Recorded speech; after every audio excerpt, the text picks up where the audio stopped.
2, 1, and liftoff. Liftoff from the 26th Space Shuttle mission, and it is currently powered.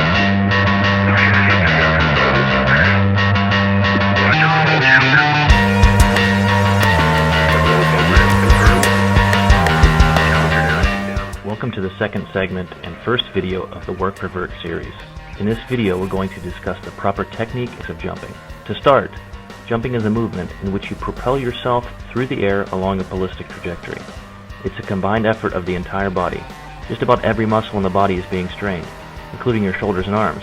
But most importantly, to improve your ability to jump higher, we concentrate on the glutes, quads, hamstrings, calves, and your overall core stability. Your understanding of the proper technique could give you an almost immediate increase in your vertical leap. What we're trying to do is develop force from the ground up and an overall coordination of muscles, tendons, and momentum to propel your body upward. We must concentrate on energy efficiency, that is, not losing energy through improper positioning and technique. As you progress, you should focus on identifying your individual strengths and weaknesses, and then maximize your strengths all while improving upon your weaknesses. We'll present you with 7 quick tips on proper form. However, there is no perfect form for everyone. Through trial and error and your own testing of the following techniques, you will be able to assess what works for you and your body. First off, the laws of physics dictate the optimal body placement we need to be in. Form is important to dictate our joint alignment and muscle contribution, as well as our muscle coordination sequence. We start with our foot positioning. Your stance should not be too wide or narrow. Ideally, we would assume a stance that creates a straight line of force from just inside your shoulders, down to your hips, and down through your legs. Not too wide to get in the way of your arms as they drop down and back, and not too narrow so that you stay in an athletic and balanced stance. Secondly, let's discuss the optimal knee angles.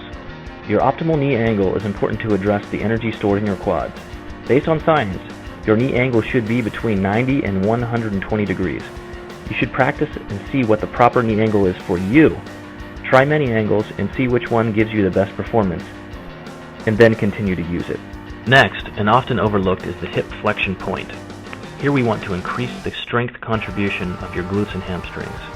You should initiate and emphasize the sitting backwards and down as opposed to just sitting straight down. By sitting backwards and down, you're tapping into the tremendous amounts of energy stored in the glutes.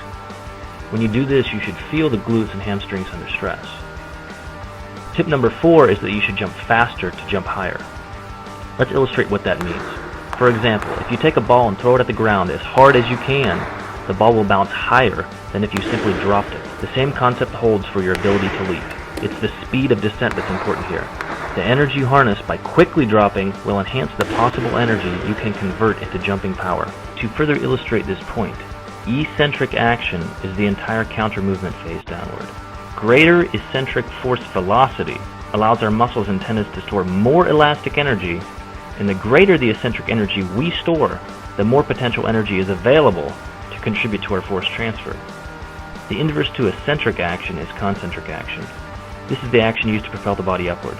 So, generally, we want to descend rapidly, storing a bunch of energy, and then quickly transfer it upward. Another very important point is there should be no pause at the transfer point. You should quickly go from down to up, or else you're wasting energy. Another way to waste energy is by having a weak and unstable core. If we want to harness the energy stored in a downward movement, the body must be able to stabilize it. To avoid this energy loss, we need to strengthen the body's core, in particular the lower back. Lucky for you, Work Pervert includes core stability training. Tip number 6. Proper arm action, in synergy with your body. Proper arm positioning can improve energy transfer and provide better balance. Your arms should move down and back to help create eccentric force, and then swing upward to quickly transfer momentum. Start with your arms up, hold them down and back, but not too far back so that your chest drops down, which could compromise your balance. Swing them forward and up. This is very important. Just try to jump with your hands bound behind your back, and you'll see what we mean. Our 7th and final tip relates to proper breathing technique. Typically, athletes are incorrectly taught to inhale during their entire eccentric phase, and then exhale during their concentric phase. However, this just doesn't work. Instead, much like Olympic powerlifters, you should take a breath before beginning your eccentric phase, and then hold it for the entire duration of your rep downward and upward, or until your force production has ended. Hence the grunting you hear from tennis players and powerlifters. This breathing technique adds stability to your body and in particular, your lower back. In closing, don't overthink these tips and techniques. Through trial and error, you'll find what works best for you and your sport-specific performance. Thanks for watching.